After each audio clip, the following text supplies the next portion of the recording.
అందరికీ praise the lord. దేవుని నామానికి స్తోత్రం కలుగును గాక. మనమైతే మరి ఈ లోకంలో జరుగుతున్నటువంటి సంగతులన్నీ చూస్తే దేవుని యొక్క రాకడ అతి సమీపమైందని మనం గమనించాలి. భూకంపాలు, యుద్ధాలు, సునామీలు, దేశం మీదకి లేవటము, ప్రేమలు చల్లారడం, ఇవన్నీ కూడా మనం చూస్తూ ఉన్నాం.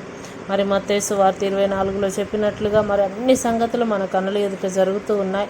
అంటే మనము రాకడకు సిద్ధపడాలని దేవుడు మనకి సూచనలు, హెచ్చరికలు చేస్తూ ఉన్నాడు.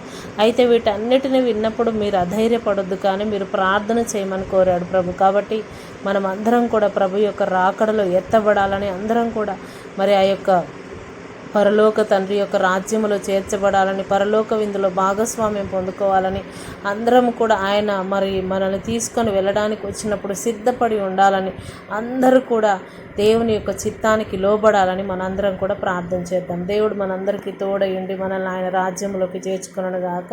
ఆమేన్. అందరికీ ప్రైజ్ ది లార్డ్.